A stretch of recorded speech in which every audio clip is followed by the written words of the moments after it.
Georgia plays a lot of night games. People, I don't know if they realize that or not, but Georgia plays a lot of night games. They just don't play a lot of night games at home.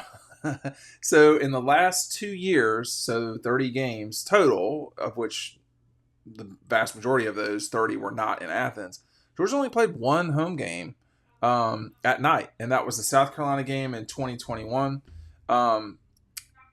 What's so interesting about that by comparison, Alabama a season ago played, I believe it was one, two, three, four, five, one, two, three, four home games at night. What we call it at night. Now, Central Time, I don't know what Alabama considers a night game. Georgia considers anything at 6 o'clock or later at night. One of the games that Alabama played at night, their game against, I'm trying to think here. It was the Vanderbilt game and the Utah State game. The Utah State game, they controlled the time for that. So that was probably one of the games that they had the ability to move around in terms of time. So they went for a night game. The year before, they didn't play a lot of night games the year before, Bama. But I think people kind of get obsessed with this night game thing for Georgia. And, in the recent past, these are the night games Georgia's played, okay? In 21, we're going to go through this. 21, they played Clemson at night. And then Carolina. And then they played Michigan. And then they played the national championship game. So only 4 games at night. They played a 3:30 game at home. Then they played a noon, 3:30, 3:30, 3:30, noon, 3:30, noon. So there were a lot of early games in 2021. I can assure you that everybody at Georgia heard about that. When ESPN got a chance to put Georgia on in the playoff, they put them late because they know Georgia draws. In 2022, the schedule had the Dawgs 3:30 in Atlanta, 4 in Sanford. Of course, they don't control the times, with the exception of a couple of games a year. At South Carolina was noon. Kent State at Missouri 7:30. And then, of course, these CBS games, they're 3:30. It's just what it is, with the exception of a few outliers. So they had Auburn at 3:30, played Vanderbilt at home, 3:30 SEC Network. You do have say in your homecoming game. That's what that Vanderbilt game was. And then Florida at 3:30, Tennessee at 3:30, Mississippi State at 7. And then Kentucky at 3:30, CBS, freezing cold. And then Tech at noon. I think Georgia, if they could, would always play Tech at noon just to get that game over with. Obviously, then the 4 o'clock against LSU and the Ohio State game and the TCU game, those were night games. So generally speaking, Georgia doesn't play at night. And people are so desperate for the night game. And I'm not criticizing that necessarily, but they're not going to play a lot of night games. Now that I got more to say about that in a second. Hey, listen, I got a few more of these left with Stetson's signature. These are awesome gifts. They're very rare. I don't have a lot of them left. I'm going to put the link down below. If you buy it now, I'll send the preview edition with it as well. It's the only link below in this video is the Stetson signed double Dawgs. That's a limited edition. I don't think I'm going to do that again. So get it when I run out. I run out. So you've been warned. Okay. Pick that up down below. Hey, look, the night games, fans like the night games, or at least some do. But I'm going to tell you right now, everybody that's involved in the program, there's not a lot of great fun about a night game for a few different reasons. A home night game, let me be very clear about that. A home night game. Oh, on the road, you can't, there's nothing you can do about that. You just don't want to play too late on the road. If you can help it. Like Mississippi State last year, we had an event with Jeff Foxworthy. Jeff Foxworthy did the forward in both of these books. They're very good. But we had an event with Jeff in Atlanta the next day. And, we really had to hustle to get to that event. And just didn't, I'm trying to remember. We slept in Birmingham, I think it was. The night games, man, they're tough. Road night games in particular can be really tough because then you got to travel that night or the next day. Auburn is the worst in terms of strategically, it's so close to Athens that it just doesn't make sense to stay in like Noonan or wherever. You can do it maybe one of the nights, but like nobody wants to spend the night in noon and then fight through Atlanta traffic on Sunday morning. No thanks. But the night game thing in Sanford, the thing about it is, particularly with a 3:30 game after daylight savings, those are night games. I mean, like, they don't start as night games, but they certainly end as night games. I mean, it's dark.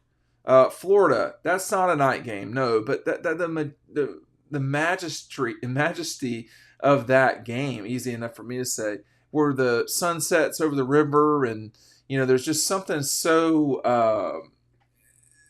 It's like the season. It really feels like the seasons change when you're in Jacksonville for that game, and that's usually when daylight comes into play.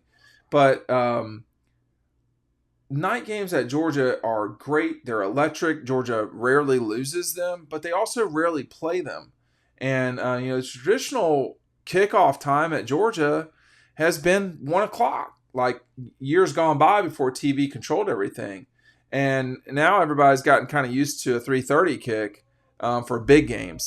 And I think personally 3:30 is the perfect time for a game. Why? Well, I don't know what it's like to tailgate. I can't speak to that. Like, I know it's tailgate at other schools, but like at Georgia, I don't know what that's like. Okay, so I can't say. I know what it's like to be on the field at Georgia, to work games at Georgia and other schools. The traffic is not that bad for a 3:30 game, coming or going. You can watch pretty much the first half. If you live in Athens, you can watch the first half of a game that kicks at 12, and you're fine getting to the stadium on time. Okay, and with a game that starts at 3:30. By 8:00, you're going to see the end of the primetime game. And of course, you've got the Pac-12, Dean Legge special. We love that game. So you get to watch a lot of the games. With a true night game, let's just say anything 6:00 and on. And it's always going to be 7:30. But it's a lot. Like, it is horrid getting out. The traffic is obviously very congested after the game.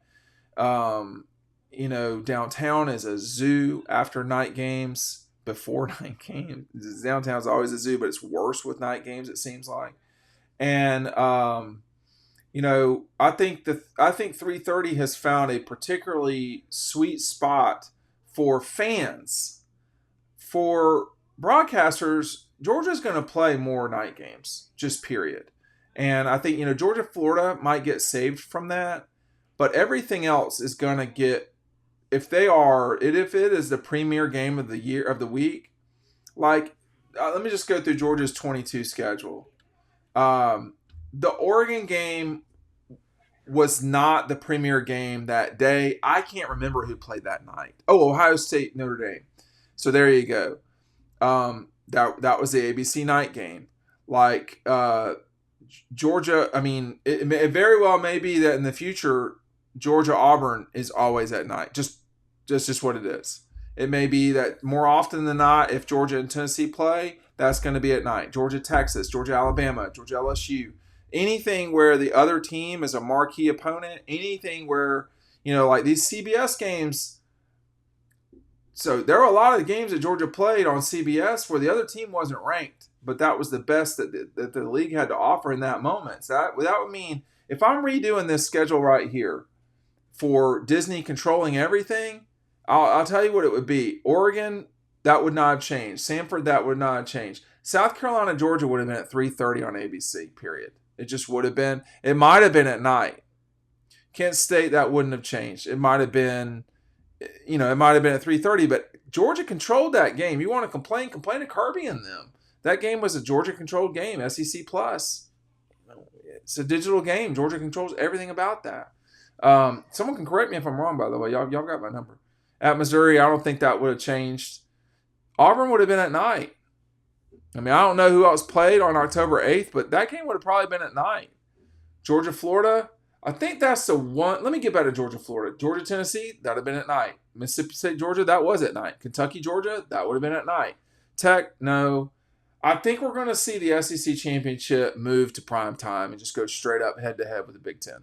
And we're going to see what ABC decides to do, because ABC has had the ACC in prime time for a long time, and they may feel like they need to keep it there, and that's up to them. I don't know the answer to that.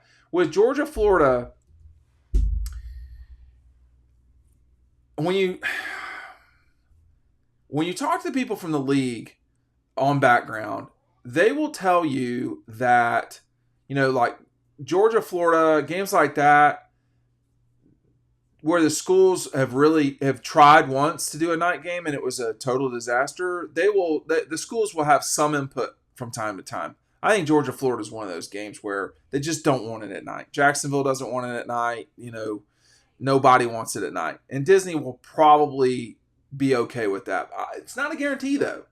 It says they are paying the money. They get to choose the time at which it's played. The Red River Rivalry, Texas and Oklahoma, they have made clear they do not want to play at night. They've also made clear they don't want to play at noon anymore. So that game's going to be at 3:30. So that's the only thing with like Georgia, Florida. That's the one. That game is special. It's kind of secluded out for a lot of different reasons, but it's one of the main rivalries in college football, and it's not on a campus and all this stuff.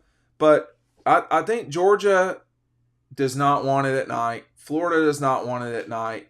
I don't think Jacksonville wants it at night. You could see it at night in the future. I just don't. I'm skeptical of that. But everybody who wants night games, you're going to get them in the future at home and on the road too. So prepare yourself.